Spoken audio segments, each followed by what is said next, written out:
Umrlaringizda necha marta qizlar bilan yurgansizlar, bobbu?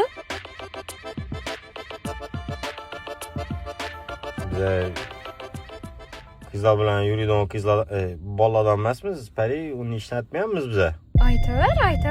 Aytaver. Zo'ra. Meyna yechatimmi, sen aytaver. Aytaver. Tinlamsan? Ino Shohruxni o'zi aytib turibdi-ku, aytsang-a. Ina ku o'tiribman-ku. Qo'ysanglar, men uni davlat siyosat universitetida aralashtirmanglar. O'tgan safar ham aytdi dedingizlar, aytgandan keyin urush oldi, aytmayman men hech narsa, so'zlanmayman. Nodan qo'rqib tursan? Ayt. Shohrux bilan tanishganimiz 3 yil bo'lsa, shu 1 yilda 365 kun bo'lsa, 365 ni 3 ga ko'paytiramiz. Где-то shu 1000 qiz bilan aylanib, boshlanib, sevishib, ko'rganmiz.